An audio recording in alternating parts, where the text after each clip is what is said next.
दोस्तों नमस्कार, स्वागत है आप सभी का। अगर फिर से चले जानते हैं झारखंड की ताजा खबरों को, लेकिन उससे पहले अगर आपने अभी तक इस चैनल को सब्सक्राइब नहीं करो, सब्सक्राइब कर लें, जिससे कि आपको झारखंड की ताजा खबर रोजाना मिलती रहे। सबसे पहली बड़ी खबर, इरफान अंसारी ने दी निशिकांत दुबे को खोली चुनौती। बोले जामताड़ा विधायक औरत से नहीं मर्द से लड़ने का शौक है तो आइए मैदान में तैयार हूँ। तृणमूल कांग्रेस की सांसद महुआ मोइत्रा और भाजपा सांसद निशिकांत दुबे के बीच छिड़े विवाद पर जामताड़ा विधायक इरफान अंसारी ने टिप्पणी की है। गोड्डा सांसद निशिकांत दुबे को चुनौती देते हुए कहा कि अगर लड़ने का इतना ही शौक है तो आइए मैदान में, मैं इरफान अंसारी आऊंगा और लड़ने आइए मैदान में। इनका बोरिया बिस्तर न समेट दिया तो मैं बेकार, ये मैं कह रहा हूँ। विधायक इरफान अंसारी ने कहा कि महुआ पर जो सांसद ने आरोप लगाए हैं वह इसलिए लगे हैं क्योंकि महिला सांसद ने पहले निशिकांत दुबे पर सवाल खड़े किए थे और किसी के व्यक्तिगत मामले को सार्वजनिक नहीं करना चाहिए। अगली खबर, झारखंड में जाति प्रमाण पत्र न देने पर 145 लाभुकों के राशन कार्ड आवेदन किए गए रद्द।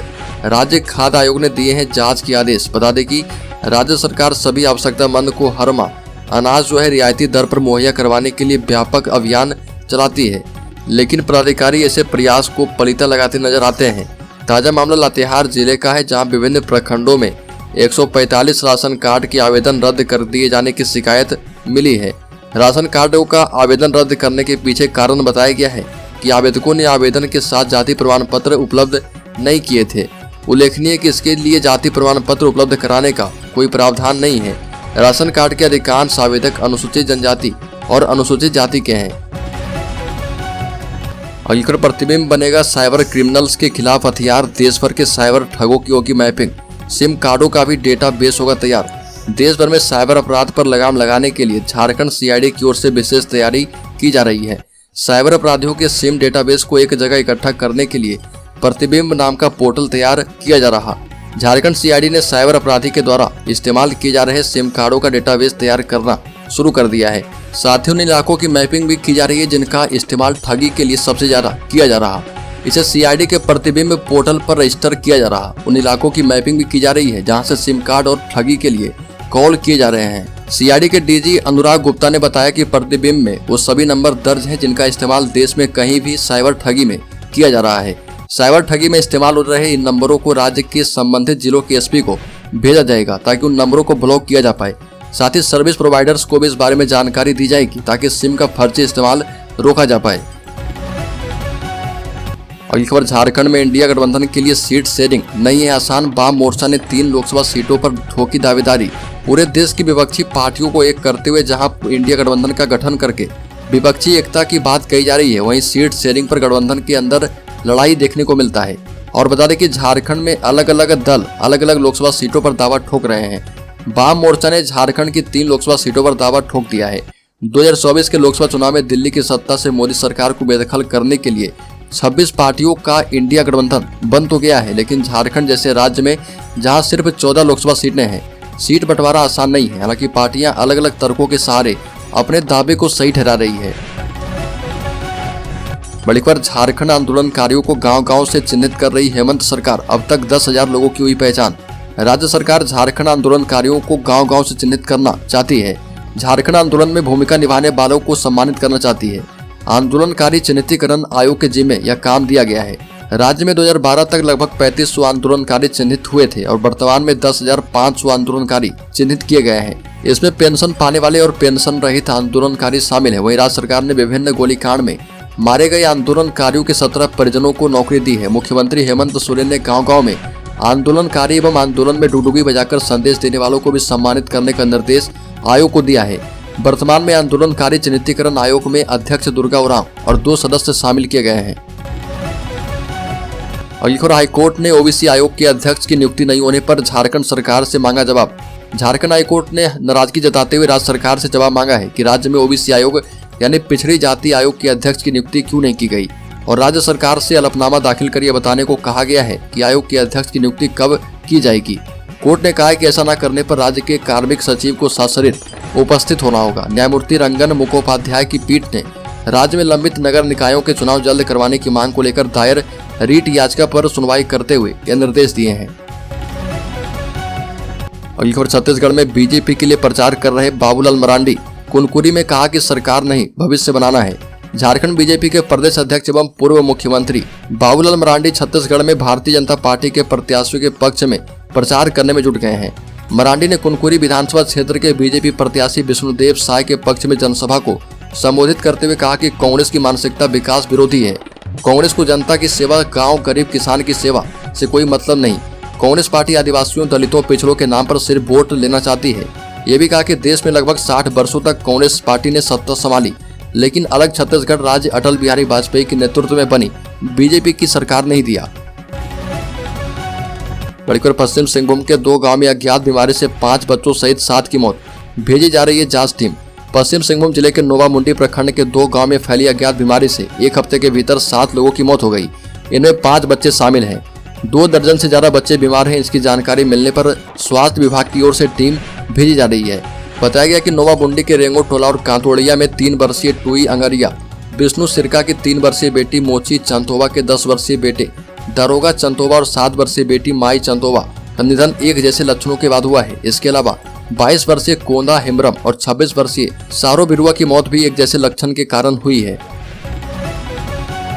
बड़ीकर झारखंड में कार से टक्कर मारी, पकड़ा गया तो पुलिसकर्मी ने खुद ही मार ली गोली। ये घटना झारखंड के सिमडेगा जिले के कोलेबिरा थाना का है। कोलेबिरा थाने में तैनात सिपाही सत्यजीत कच्छप ने रात अपने इंसास राइफल से खुद को गोली मार ली।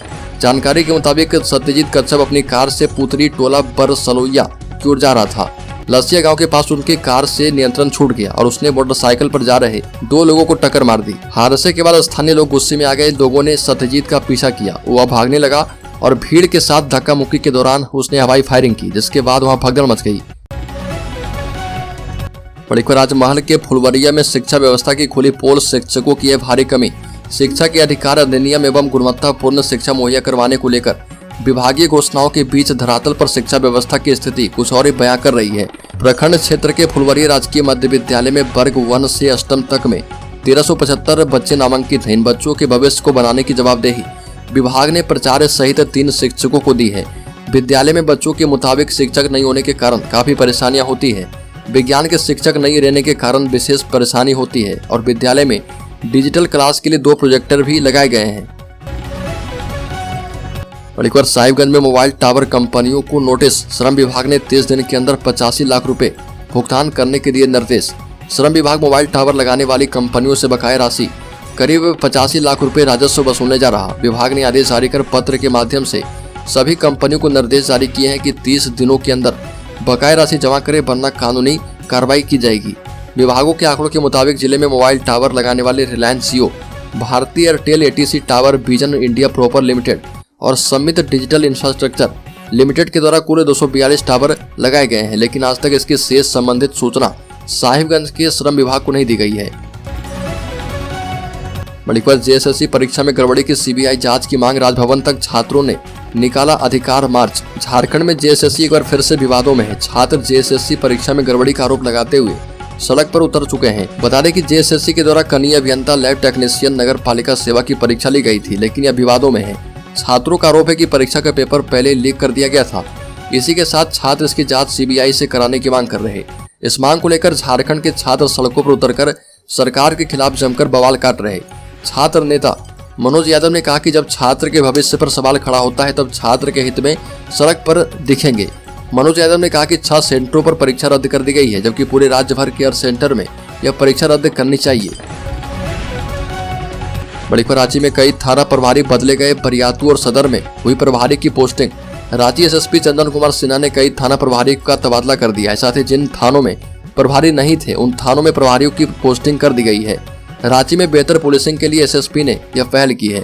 राजधानी रांची में बेहतर पुलिसिंग के लिए कई थाना प्रभारी बदल दिए गए हैं।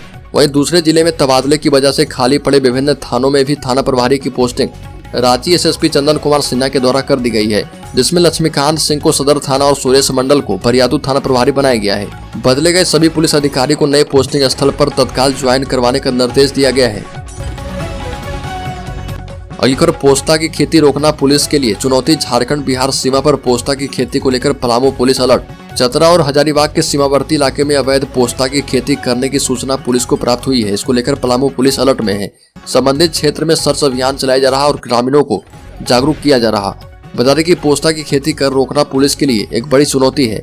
झारखंड बिहार सीमा पर सैकड़ों एकड़ में पिछले एक दशक से पोस्ता की खेती हो रही है। पोस्ता की खेती रोकने के लिए कई कदम उठाए गए हैं, फिर भी बड़े पैमाने पर ग्रामीण और तस्कर खेती कर रहे हैं। पोस्ता की खेती का कारोबार करोड़ों रुपए में है और नवंबर के महीने से पोस्ता की खेती की शुरुआत होती है। पोस्ता की खेती को लेकर अलर्ट जारी किया गया है।